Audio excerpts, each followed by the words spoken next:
I'm Jackie Swihart. I'm here on behalf of NCPH and IUPUI Public History. We're here day 2 in Sacramento at the OAH annual meeting. And I am here with Tom Scheinfeldt.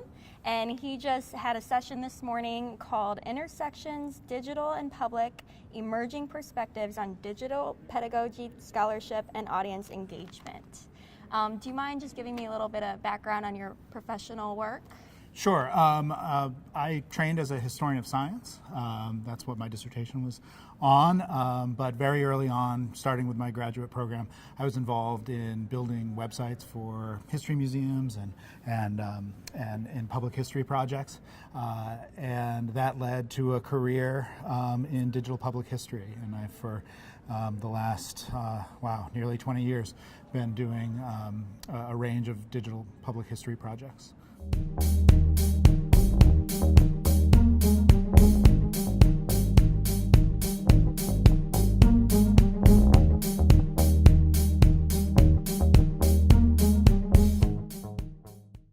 Could you just tell me a few takeaways that you would want your audience to walk away still thinking about with the session that you moderated? Sure. I think that one of the things the presenters all had in common was a focus on audience. And as the audience as the starting place for their public and digital history work. One of the presenters, Emily Eston, mentioned that we should think about the community as the place where the project starts, and that we move from community to sources, whereas most historical projects start with a set of sources and move them, and then start thinking after the fact about a community for those sources. And I think the focus of public and digital history is just the reverse. So that would be I think the big takeaway from all of the presenters in thinking about different audiences, student audiences and community audiences. So that kind of leads into my second question, and the second question has to do with if you were preparing classroom materials to go along with what was discussed in this session, what kind of materials would you create? So thinking in terms of historical events, primary and secondary sources, activities, you kind of already touched on desired learning outcomes, but I guess my question is, how can we train public historians to kind of have those takeaways that you referred to?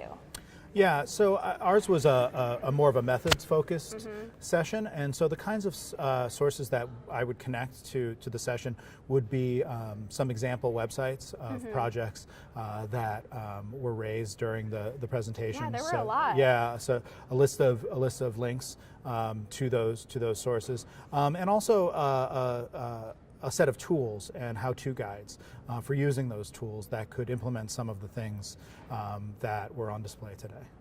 Yes, definitely. So do you think that's something in a public history classroom we should be teaching or training public historians to do, is to put the audience first? Because in my experience, there's still kind of that tradition of more academic, historic approaches to learning. Yeah, so I mean, in general, I've come to the realization that, at least from what I've seen in my career, is that the most successful public history projects are the ones that start not with the project first, but with the partners first, with the community partners first, rather than thinking of an idea that you want to explore, rather than coming up with an idea for a project and disseminating it to a public. The most successful projects are the ones, I think, which start first with the partners, and gather a group of partners together, gather a group of collaborators together to imagine what they might do together, and to together find the topic, together find the sources, together find the point that they want to make. And to do it that way, rather than the traditional scholarly way is to find something that I'm interested in and pursue it. Yeah, I think that's a big change in the way like history is usually done, and I think you're right. I think that's a great approach to take. So since your panel kind of intersected between public history and digital history, how did you decide the way to kind of position it between those two and not focus just on public history or just on digital, but to kind of put it in between? my take on this is that that in fact digital history initially grew out of a public history tradition in the first place. So I see it as a natural combination. Digital history, I think, grows out of a long tradition of work that historians, public historians, have done with the technologies of their day. So you can look back to, for instance, the early history of oral history, which it was, technological for its time. It used recording technology, and it sometimes used broadcast technology. And in fact, many of the early founders of digital historical practice came out of an oral history tradition. And so I think there's a strong lineage between the two. I think in some ways they've diverged, but I think there's a natural sympathy between the two. And many, if not most, digital historians see themselves as doing public history, and many public historians are doing digital history. Yeah, so it's kind of this evolution, and they're just kind of becoming one in a lot of ways. Yeah. So would you say there's anyone whose work you're influenced by or that you're building on specifically? I think the person I'd point to most especially is Roy Rosenzweig, who was my mentor at the Center for History and New Media at George Mason, and one of the early pioneers in digital history. He was a labor historian, a cultural historian, also an oral historian, and one of the people to first explore the possibility of digital media for preserving, presenting, and communicating the past. His work spanned the early years of personal computer databases in the 1980s to the very brief golden age of CD-ROMs in the early 1990s, to the early days of the web in the late 1990s, and into the development of software tools for historical research and presentation in the 2000s. And so his focus on communities, his focus on a public, I think really informs all of the work I do. And that seems to be at the core of everything, is the audience and kind of beginning there. So you kind of already touched on this, but to just ask you again in case you have anything else you want to add, but what impact do you hope that this research that this panel presented will have on the field? I hope that it will make the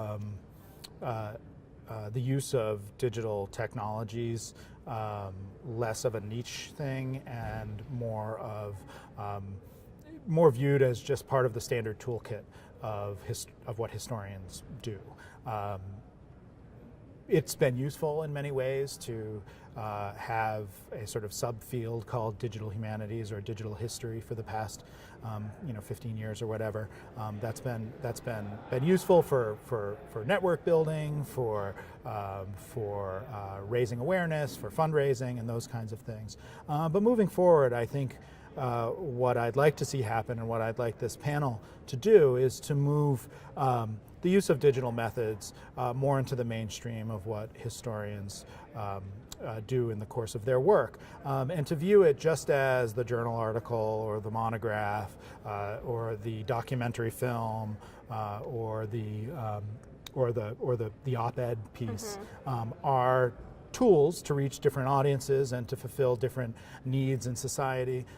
I think digital just stands alongside those as yet another tool in the toolbox. Do you think, or do you see a need for public history programs to create courses that revolve around teaching students how to use, like how to make websites or how to create these kind of digital platforms? Because that's not something everyone knows how to do. Is there a need for those kinds of courses in public history programs? I do think there's a need for those kinds of courses. I think there's also probably a need to have digital methods and digital tools integrated across the curriculum. So again, that it's not sort of segregated as this other thing that you can learn, but something that's integrated throughout the curriculum. And even if it's not teaching every student to code or every student to build a website or every student to write software, I do think that a certain a level of literacy with the tools, with the code, to have the facility to be able to work with designers, to work with developers, to manage a technical staff is something that most public historians and most public history students should know. And probably a good idea to seek out internships that maybe involve a lot of that work as well, because then it's more hands-on. Would you say that's true too? Yeah, I think there's really in this work no substitution for hands-on training. I think most of the people who do digital history for the bulk of their work are people who are more or less self-taught. Who just were willing to dig into the technology and figure out what could work for them. So I do think the way to learn is to find a project, to open up the web browser and get to work. And figure it out. Fair enough. How would you have framed this conversation that the panel is having? How would you frame it for a more public audience rather than the historians and the academics here? Because it was a methodological discussion, it really was aimed at a professional community. I think probably what might have been useful is to talk to engage a community in that discussion to get a better sense of what the community wants. One of the things we don't do enough is, again, engaging the community ahead of time before we've decided what it is we want to do. I've learned in recent years, I now have a joint appointment in a history department and in a School of Fine Arts. And one of the things I've learned from my colleagues in the arts is a human-centered design philosophy where you're really focusing on human needs and actually talking to the people for whom the thing is intended. So before starting to write the article or before building the website, to actually engage that community, real members of that community, in a discussion of what their lives are like and what kinds of challenges they face and what kinds of things would make their lives better. And that human-centered philosophy, I think, could be applied to some of our panels, where members of the community, even in our methodological, very kind of technical, professional discussions, members of the community that we're trying to reach are engaged. Okay. So do you think it's fair to say that should be part of the training for public historians, is finding different paths and avenues to reach the public more accessibly?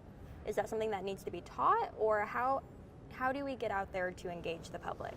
How does that happen? What does that look like? It's a lot of hard work, and it's not something that can be done just on a whim. It involves taking time, some months and years, to build connections to community institutions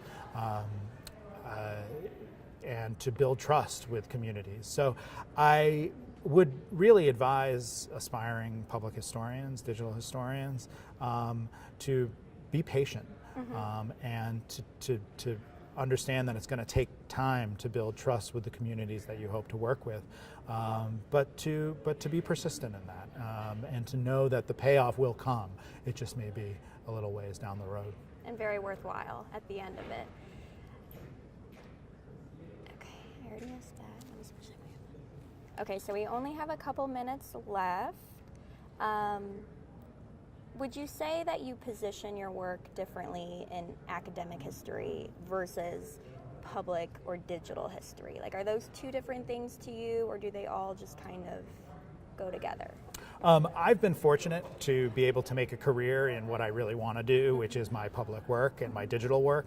That's not true, I think, for everyone. I think it's still the case that most academic historians who want to do public work are in a situation where they have to do both. That they have to write the monograph for their peers and also do the big and hard and time-consuming work of community partnership and public history. So that is something I think I've been one of the lucky ones where Yeah. I've found a place where I've been able to merge the two and be able to get credit for it. And I'd like to see that extended to more people.